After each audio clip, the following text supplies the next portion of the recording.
I spent 7 years walking on eggshells in a toxic marriage with a master manipulator until I saw gaslighting, reclaimed my voice, and walked away. Every move you make, because you never know what might set off the next explosion. That was my life for 7 years. 7 years of walking on eggshells around my own wife in my own home. But this week, I finally did what I should have done years ago. I stepped on every single one of those eggshells and walked straight out the door. Let me paint you a picture of what living with a master manipulator looks like. It starts small, so small you barely notice it. A comment here, a suggestion there. She would say things like, "Are you really going to wear that shirt?" with just enough concern in her voice to make you second-guess yourself. Or, "I am just worried about you spending so much time with your friends. They do not seem to have your best interests at heart." The genius of it was how reasonable she always sounded. Never yelling, never screaming. Just this constant gentle pressure that made you feel like maybe she was right. Maybe that shirt did look terrible. Maybe your friends were a bad influence. Maybe you really were making all these poor decisions and she was just trying to help. I remember the first time I realized something was wrong. We'd been married about 2 years, and I wanted to go on a weekend fishing trip with my dad and brother, something we had done every summer since I was 12. She did not say no. She never said no directly. Instead, she got this hurt look in her eyes and said, "Of course, you should go. I just thought we were going to spend the weekend together, but I understand if fishing is more important." The way she said it made me feel like the worst husband in the world, so I canceled the trip. My dad was confused. My brother was disappointed. But I told myself I was being a good husband, putting my marriage first. What I did not realize was that I had just failed the first test. I had shown her exactly how to control me. From that point on, every decision became a negotiation, not an open discussion, but this subtle dance where she would express disappointment or concern, and I would find myself changing my mind to avoid that look, that tone, that atmosphere of tension that would hang over the house for days if I did not comply. She had this way of making everything my fault without ever directly saying it. If she was upset about something at work, somehow it became about how I had not been supportive enough. If she was stressed about money, it was because I was not ambitious enough in my career. If she was unhappy about our social life, it was because I was too introverted and did not make enough effort. The conversations always followed the same pattern. She would bring up an issue but frame it as concern for me or for us. "I am just worried that you are not reaching your potential," she would say. "I see so much more in you than you see in yourself." It sounds supportive, right? But what she was really saying was that I was failing and she was disappointed in me, and God forbid I ever got frustrated or tried to push back. The moment I raised my voice even slightly, she would get this wounded look and say something like, "I do not understand why you are getting so angry. I am just trying to help." Suddenly, I was the bad guy for having emotions. I was the one who needed to apologize. I was the one who was being unreasonable. So I learned to keep my voice calm, to swallow my frustration, to always be the one who said sorry first. I became an expert at reading her moods, at anticipating what might upset her, at avoiding any topic or situation that might cause conflict. I was living in a constant state of hypervigilance in my own home. The worst part was how isolated I became, not all at once, but gradually. She never forbade me from seeing friends or family, but she had ways of making it difficult. If I made plans, she would suddenly have a crisis that needed my attention, or she would be incredibly cold and distant when I got home, making it clear that my absence had caused her pain. Eventually, it was just easier to stay home than deal with the aftermath. Looking back now, I can see how calculated it all was, how she systematically dismantled my confidence, my relationships, my sense of self. But when you are in the middle of it, when it happens so slowly and subtly, you do not see it. You just know that you are constantly anxious, constantly second-guessing yourself, constantly feeling like you are failing as a husband. I would wake up every morning wondering what mood she would be in, what I might do wrong that day, how I could avoid setting her off. I would rehearse conversations in my head, trying to find the right words that would not trigger her disappointment or her tears. I lived in a state of constant tension, always waiting for the other shoe to drop. The crazy thing is, to everyone else, she was perfect, charming, intelligent, articulate. She had this way of making people feel special when she talked to them. Our friends and family adored her. If I ever tried to hint at problems in our marriage, people would look at me like I was crazy. "You are so lucky," they would say. "She is amazing." And I would nod and smile and agree, because what else could I do? But behind closed doors, I was disappearing piece by piece, year by year. I stopped having opinions about where we went to dinner. I stopped suggesting movies or activities. I stopped talking about my day at work because somehow it always led to criticism or suggestions for how I could be doing better. I became a ghost in my own life, going through the motions, but not really living. The private manipulation was bad enough, but things really got ugly when she started doing it in public. That is when I began to understand that this was not just about control at home. This was about complete dominance, about making sure everyone knew who was really in charge. It started at dinner parties. We would be sitting with friends, having what seemed like a normal conversation, and she would slip in these little comments that would cut me down in front of everyone. "Oh, he has always been terrible with directions." She would laugh after I would tell a story about getting lost. "I have to do all the navigation or we would never get anywhere." Everyone would chuckle and I would force a smile, but inside I would feel that familiar knot in my stomach. Or she would bring up embarrassing stories from our past, always framed as loving teasing, but with just enough edge to make me squirm. "You should have seen him when we first moved in together," she would tell our friends. "He did not even know how to do laundry properly. I had to teach him everything." The implication was clear. Without her, I was helpless. The worst part was how she would contradict me in front of people. I would be telling a story or sharing an opinion and she would jump in with, "Actually, that is not quite right." Or, "I think what he meant to say was." She would correct details that did not matter, challenge statements that were perfectly reasonable. All with this sweet, helpful tone that made it look like she was just being supportive. But I knew what she was really doing. She was establishing herself as the authority, the one who had the real information, the better judgment. She was systematically undermining my credibility with our social circle, making me look incompetent and unreliable. And she was doing it so skillfully that most people did not even notice. The gaslighting got worse too. She would bring up conversations we had supposedly had, agreements we had supposedly made, things I had supposedly said or done. When I would protest that I did not remember it that way, she would get this patient, concerned look and say something like, "Honey, we talked about this just last week. Do not you remember?" Sometimes she would do it in front of other people, making me look like I was losing my mind. "We discussed this at dinner on Tuesday," she would say to our friends with just the right amount of worry in her voice. I am getting concerned about his memory, and suddenly everyone is looking at me like maybe I really am having some kind of mental breakdown. The family gatherings were the absolute worst. My parents had always been supportive, but she knew exactly how to work them.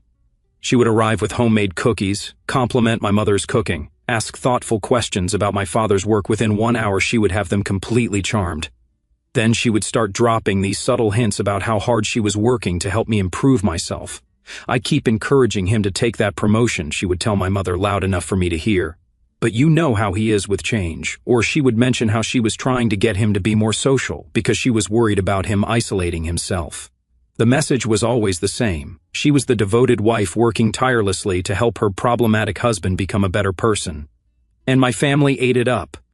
They started giving me advice about listening to my wife more, about appreciating what I had, about how lucky I was to have someone who cared so much about my personal growth.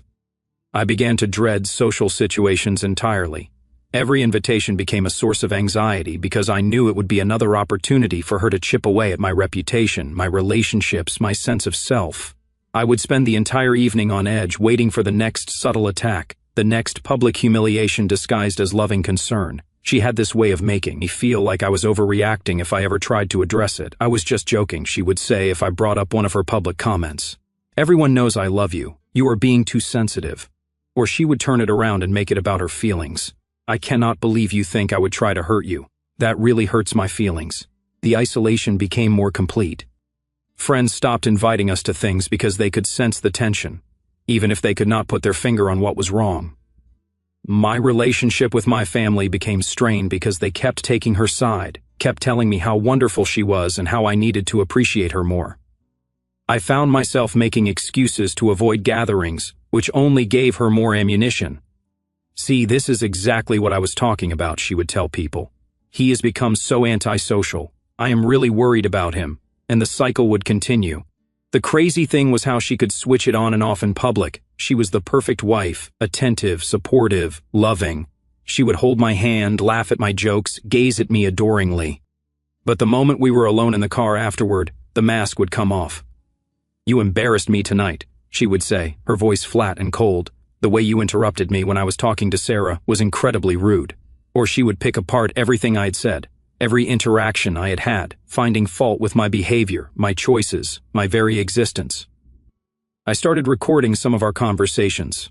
Not to use against her, but just to make sure I was not going crazy. Because by this point, I was genuinely questioning my own memory, my own perceptions. When someone tells you you are wrong about everything constantly for years, you start to believe it. But listening to those recordings later, I could hear it clearly. The manipulation, the gaslighting, the way she would twist my words and change the subject whenever I tried to stand up for myself. It was all there, documented proof that I was not losing my mind. That is when I started to understand that this was not going to get better. This was not a phase or a rough patch in our marriage. This was who she was, and this was who I had become under her influence. I was a shell of the person I used to be, constantly walking on eggshells, constantly afraid of saying or doing the wrong thing. The breaking point came at my sister's birthday party. Looking back, I should have seen it coming. She had been in one of her moods all week, finding fault with everything I did. The way I loaded the dishwasher was wrong. The route I took to work was inefficient. Even the way I breathed while watching TV seemed to irritate her. We arrived at my sister's house and immediately she switched into performance mode. Bright smile, warm hugs, compliments about the decorations. She brought an expensive bottle of wine and made sure everyone noticed how thoughtful she was. I remembered this was your favorite, she told my sister, loud enough for the whole room to hear. For the first hour, everything seemed normal. She was charming, engaged, asking all the right questions. I actually started to relax, thinking maybe we would get through the evening without incident. That was my first mistake. The trouble started when my cousin brought up a story about a vacation he had taken with his wife. They had gotten lost hiking and had to spend an extra night camping under the stars. He was laughing about how it turned into one of their favorite memories, how sometimes the best experiences come from things going wrong. That sounds amazing, I said, genuinely meaning it. Sometimes those unplanned adventures are the best ones. That is when she struck. Oh, please, she said with a laugh that had an edge to it. You could not handle an unplanned adventure if your life depended on it. Remember when we got caught in that rainstorm last summer? You practically had a panic attack because we did not have an umbrella. The room got quiet. My cousin looked uncomfortable. My sister raised an eyebrow. I felt that familiar heat rising in my cheeks, that sick feeling in my stomach that came whenever she humiliated me in front of people. But this time was different. Maybe it was the wine, or maybe I just reached my limit, but I found myself speaking up. That is not what happened, I said, keeping my voice calm. I was concerned about you getting soaked in that dress you loved. I offered to go get the car so you would not have to walk in the rain. Her eyes flashed with something dangerous. In that moment, I knew I had crossed the line by contradicting her in public, but instead of backing down like I usually did, I held her gaze. Well, she said, her voice getting that syrupy sweet tone that meant she was about to go nuclear. I suppose we remember it differently. You have always been a little dramatic about these things. She turned to my family with a concerned expression. I've been worried about his stress levels lately. He has been so anxious about everything. I keep telling him he should maybe talk to someone about it. And there it was. In front of my entire family, she had just implied that I was mentally unstable, that my version of events could not be trusted because I was having some kind of breakdown. It was masterful, really. She had managed to discredit me and position herself as the caring, worried wife all in one move. But something had shifted. Maybe it was seeing the way my sister was looking at her with this expression I had never seen before, like she was really seeing her for the first time, or maybe it was my father's face, the way his jaw tightened when she mentioned me needing to talk to someone. My brother-in-law cleared his throat. I remember that rainstorm, he said quietly. You guys were leaving our place. I saw him offer to get the car. Seemed pretty considerate to me.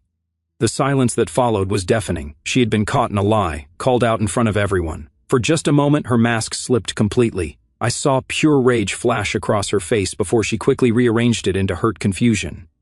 Well, maybe I misremembered, she said, but her voice had lost that confident edge. I have been so stressed with work lately, but the damage was done not to me for once, but to her. Everyone in that room had just witnessed her try to gaslight me, had seen her get caught in a blatant lie. The spell she had cast over my family was starting to crack. The rest of the evening was awkward. She tried to recover, but something had changed in the room's dynamic. People were not laughing at her jokes as readily. When she made another subtle dig at me later, my mother actually frowned. My sister kept looking between us with this thoughtful expression. On the drive home, the real fireworks started. The moment we got in the car, she exploded. How dare you contradict me in front of your family, she hissed. You made me look like a liar. You were lying, I said simply. You know exactly what happened that night. That is not the point, she screamed. You were supposed to support me, not throw me under the bus in front of people. What kind of husband does that? For years, that question would have sent me into a spiral of guilt and self-doubt. I would have apologized, would have convinced myself that maybe I really was the problem. But not this time. The kind of husband who is tired of being humiliated, I said quietly. The kind who is tired of walking on eggshells around his own wife. She went completely silent for about 30 seconds.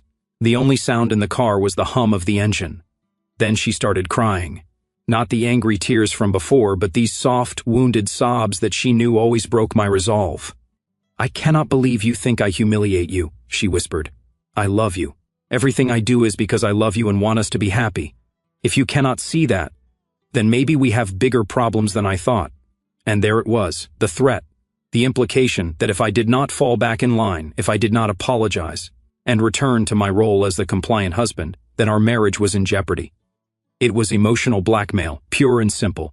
But for the first time in 7 years, the threat did not scare me.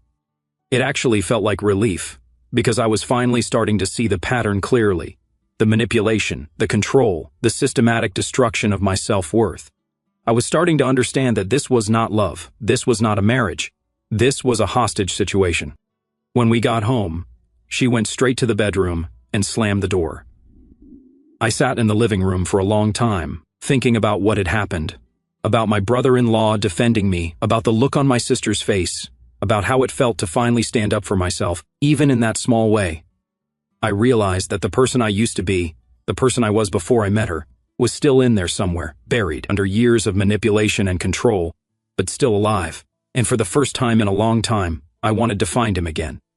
The next morning, I woke up with a clarity I had not felt in years. She was still giving me the silent treatment, which was actually a blessing in disguise. It gave me space to think, to really examine what my life had become, and I decided to run an experiment. For the next week, I stopped walking on eggshells, not in a dramatic, confrontational way, but quietly, methodically. I stopped anticipating her moods. I stopped censoring myself. I stopped automatically deferring to her opinions. I wanted to see what would happen if I just acted like a normal person in my own house. The first test came that very morning. She finally emerged from the bedroom around 10 o'clock, clearly expecting me to grovel and apologize for the night before. Instead, I was sitting at the kitchen table reading the news on my phone, drinking coffee. "Good morning," I said casually, not looking up. She stood there for a moment, probably waiting for me to launch into an apology. When I did not, she huffed and started making a big show of preparing her breakfast, slamming cabinet doors and sighing dramatically. Normally, I would have asked what was wrong, would have tried to smooth things over. Instead, I finished my coffee, put my mug in the dishwasher, and said, "I am going to run some errands. See you later." The look of shock on her face was almost comical. I was deviating from the script, not playing my assigned role in her drama. She clearly did not know how to respond. "Where are you going?" she demanded. "Hardware store, grocery store, maybe stop by the bookstore," I said, grabbing my keys. "Just normal weekend stuff." "We need to talk about last night," she said, her voice taking on that edge that usually made me freeze. "We can talk when I get back," I said simply, "if you want to," and I left just like that. No big speech, no dramatic exit. I just walked out while she was still formulating her response. The errands felt liberating. I bought the books I wanted to read, not the ones she thought I should read. I picked up groceries based on what I actually liked to eat, not what she deemed healthy or appropriate. For 3 hours I was just a guy running errands, not a husband waiting for the next criticism. When I got home, she was waiting in the living room with red-rimmed eyes and a box of tissues. The performance was beginning. "We need to talk about what is happening to us," she said, her voice trembling with emotion. "I feel like you are pulling away from me, and I do not understand why." I sat down across from her, not next to her like I usually would. "I am not pulling away," I said calmly. "I am just not walking on eggshells anymore." "What is that supposed to mean?" she asked, but I could see in her eyes that she knew exactly what it meant.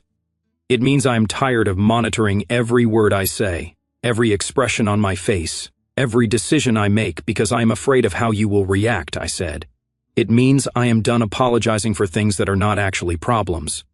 She launched into the usual routine, how much she loved me, how everything she did was for our relationship, how hurt she was that I would think she was controlling. But this time, instead of getting drawn into the emotional whirlpool, I just listened.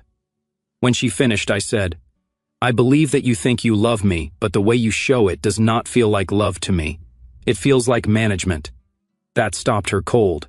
She was not used to me being this direct, this clear in my communication. She tried a different approach. "I think you are having some kind of midlife crisis," she said, switching to concern mode. "Maybe you should talk to someone. This behavior is not like you." "You are right," I said. "It is not like the person I have become over the past 7 years, but it is like the person I used to be before I learned to be afraid of disappointing you." Over the next few days, I continued the experiment. When she criticized my choice of restaurant for dinner, I did not change it. When she made a snide comment about my clothes, I wore them anyway. When she tried to guilt me out of plans with friends, I went anyway. The results were fascinating and terrifying. Her behavior escalated dramatically. The subtle manipulation gave way to more obvious tactics. She would have crying fits when I did not immediately cave to her wishes. She would give me the silent treatment for days, then explode in rage when it did not bring me running back to apologize. She started making threats. If I went out with friends, she would be rethinking our relationship when I got home. If I disagreed with her in front of others, she would punish me with days of cold hostility. She began weaponizing everything she could think of, my relationships with family, our financial situation, even our future plans. But the more extreme her behavior became, the clearer the pattern was. I started seeing things that had been invisible before. How she would isolate me from friends by creating drama every time I made plans.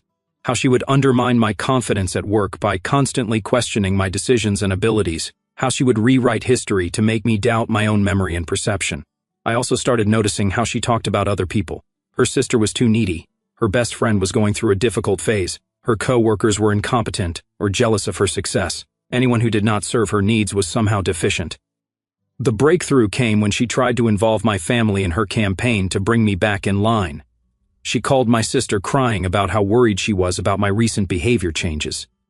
She told my mother that she thought I might be having an affair because I was being so secretive and distant. But my family had witnessed the scene at the birthday party. They had seen her true colors, and they were not buying it. My sister actually called me to ask if I was okay, if there was anything going on at home that I needed to talk about. For the first time in years, I told someone the truth, not the sanitized version I had been telling myself, but the real truth about what my marriage had become, about the constant criticism, the public humiliation, the way I had learned to live in a state of hypervigilance in my own home. My sister listened without judgment, without trying to fix anything or offer advice. And when I was done, she said something that hit me like a lightning bolt. "You know that is not normal, right? The way she treats you, that is not how people who love each other behave." It seems obvious now, but after years of being told that I was too sensitive, too dramatic, too difficult, I had lost sight of what normal looked like. I had accepted that constant tension and anxiety were just the price of marriage, that walking on eggshells was what love required. But it was not. Love did not require me to disappear. Love did not demand that I sacrifice my personality, my friendships, my sense of self on the altar of someone else's need for control. Real love would want me to be myself, would celebrate my quirks instead of trying to sand them down. That night I made a decision. I was not going to keep playing this game. I was not going to keep pretending that this was a marriage worth saving.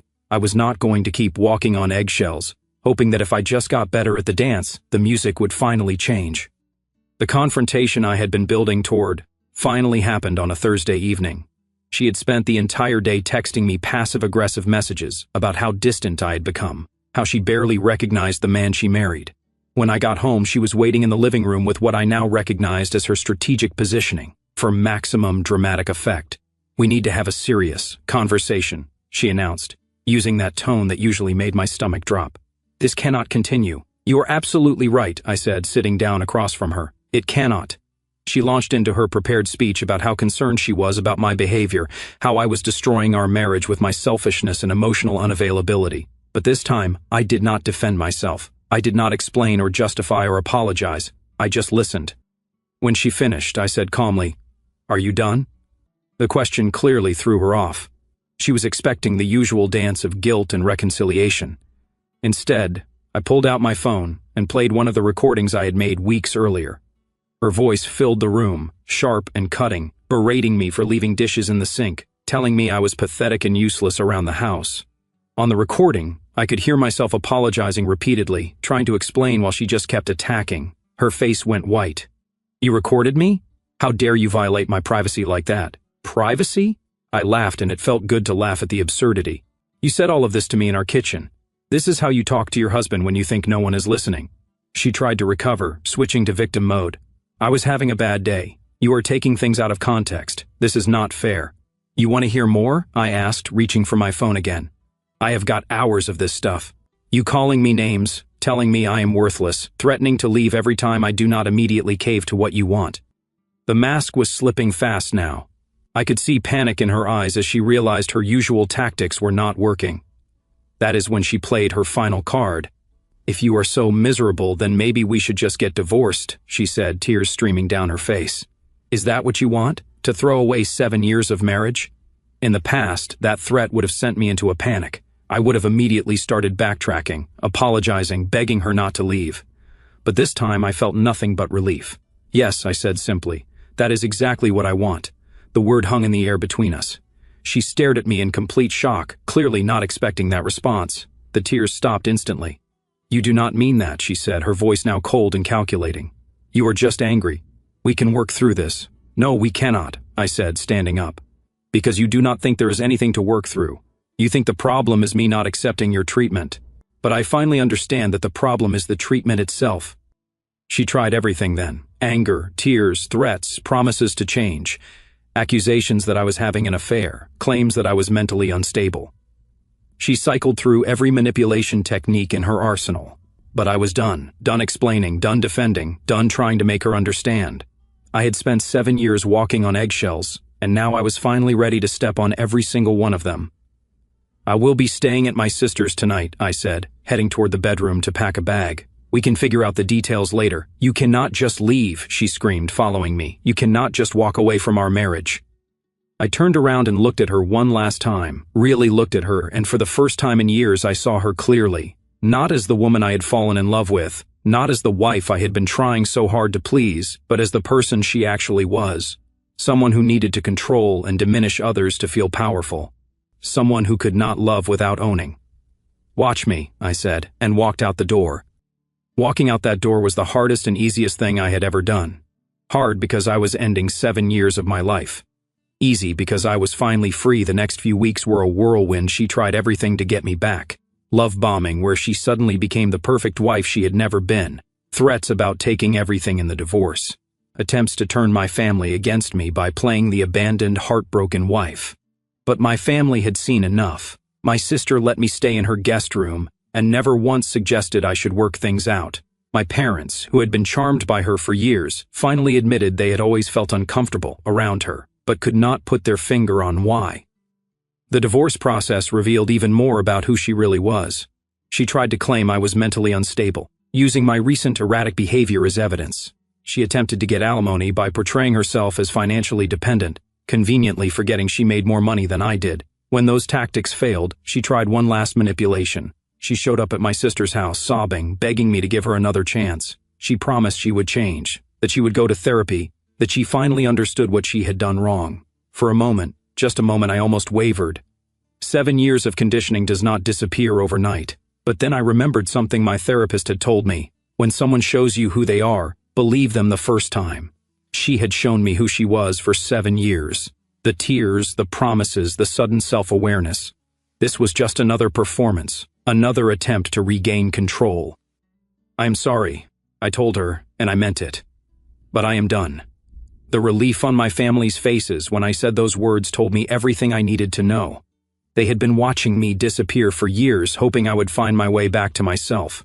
And finally, I had. 6 months later, the divorce was final.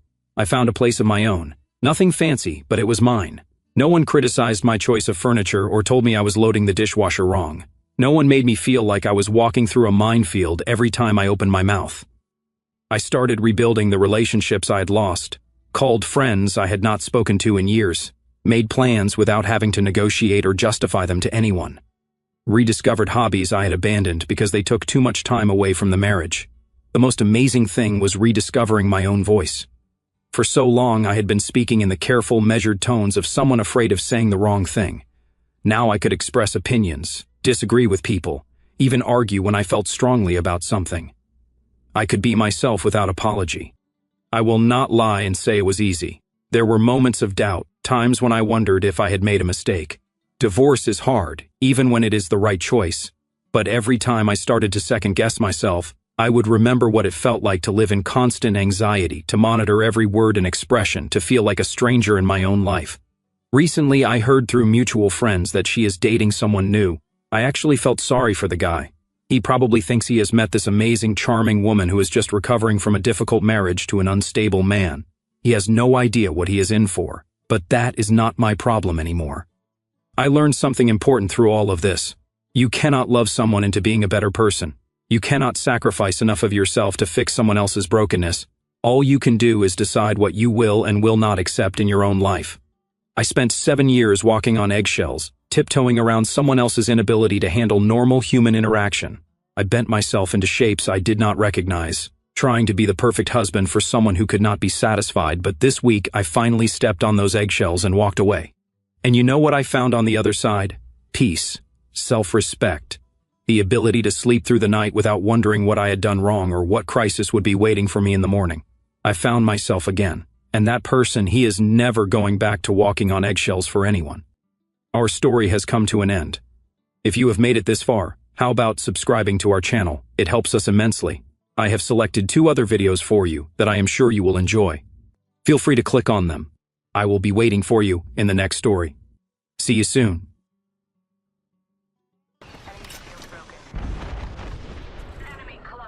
Raining down some destruction. Just you and me now, brother. We can do this.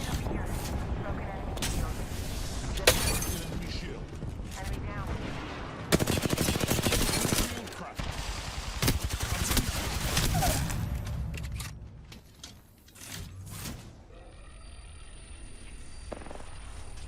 Hostile close. Reloading.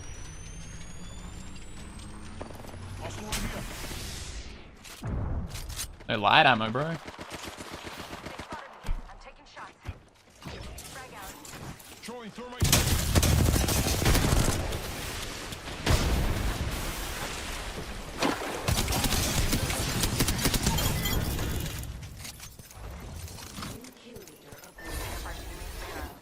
Sheesh. Woohoo, yeah! I'm at max level. Need some fucking light ammo, bro. Where is it? Got myself an upgrade. I'm out of light ammo. Ah.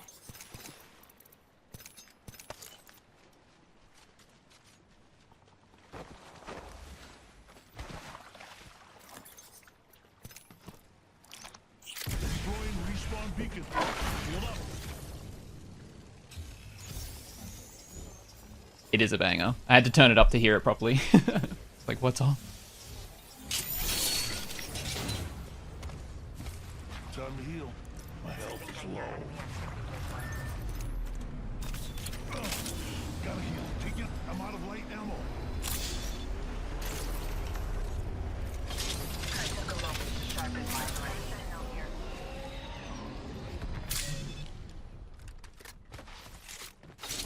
Phoenix, backpack here. Level 2.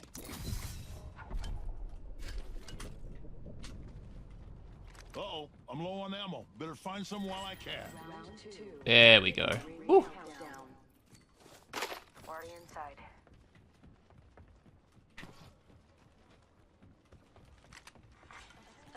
Got an amp here. Power booster. Replicator dropping. I can make use of that.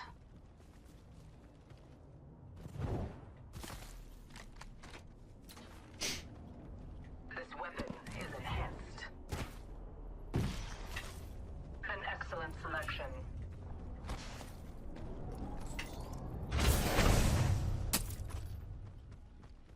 Got an amp here. Bottomless batteries. I don't have batteries for it. I'm fucking battery poor.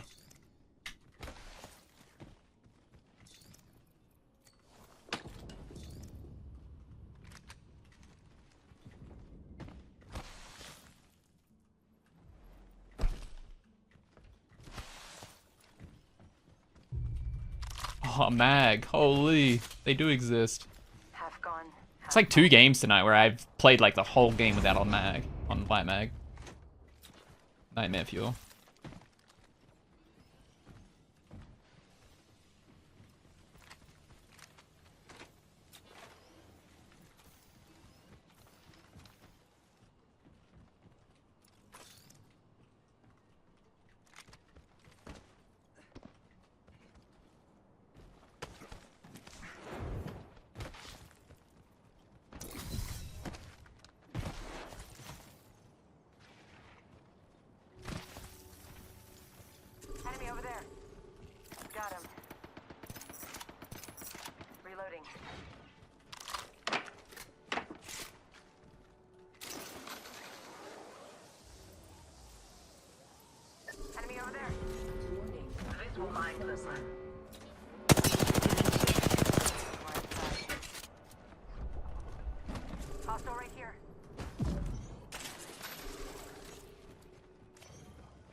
Attention, delivering care package. Heads up. Care package coming. Need to recharge my shields. Care package there. Here's another squad. Heads up.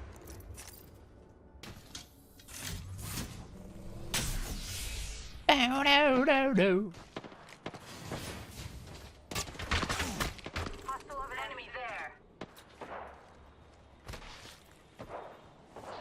Not so fast. Time for lying. Hostile.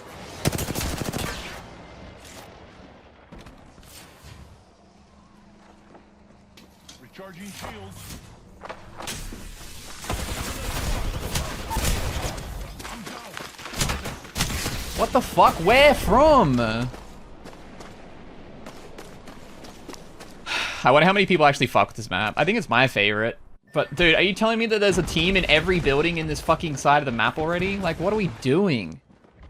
There's fucking 4 teams and they're all just like hiding. My team's playing back. Like, it's fine if we think we're playing ALGS, but it's fucking gold on the Singapore server. I'd like to think we don't have a team of a Bloodhound Maggie camping in a room, ready to drop on my head as soon as I walk in. There's a team in the top of the building I died in. There's a team in the bottom of the building I died in. There's a team on the other building that's sniping with Watson fences already. It's insane. Already inside.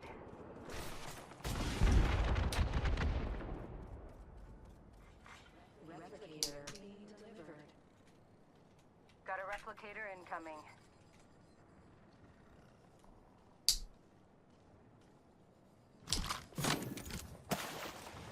I wonder if you can actually grab my banner out of shop.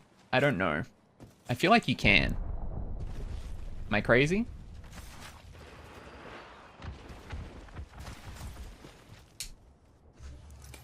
Wait. I secured the banner. They get a second Didn't want the Moby. chance. There's no way you get this off, by the way.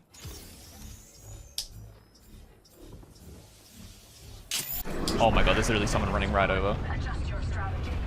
Not so fast. Time to lie. I'm down.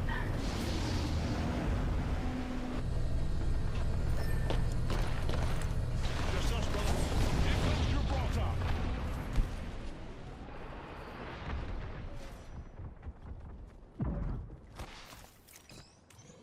Got a banner in hand. Dude, there was a fucking Moby. You could have just rezzed. You could have rezzed wherever the fuck. Calling out a respawn beacon for us. Shield up. Looks like we're in the next ring. Attention, delivering care package.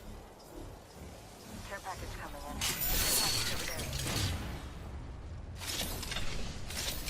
Let's explore this way.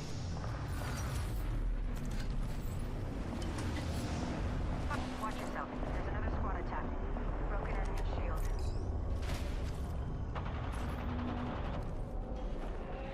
Recharging my shields.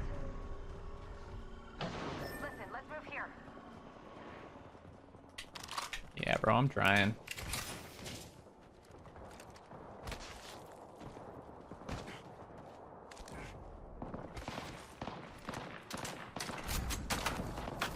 Getting shot at.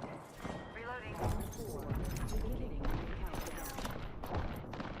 Hey, not all of us are in the ring. Broken. Eyes on your map. Enemy shield broken. Enemy down.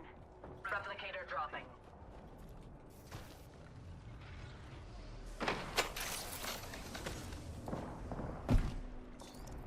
We should go here. Putting all these goodies on the floor. They will be found. Yeah, I don't know. I'm surprised that they're thinking that they're getting that off. Reloading. Opening fire.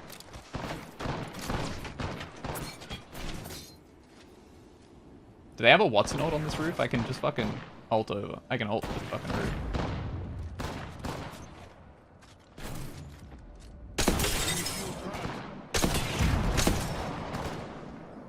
Extended heavy magazine here. Gold. Shot at. Recharging shields. Enemy shield broken. Raining down some destruction.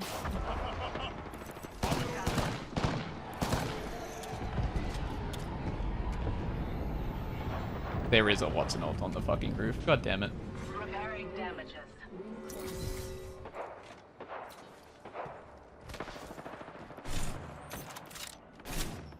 Laser sight here. Level 3.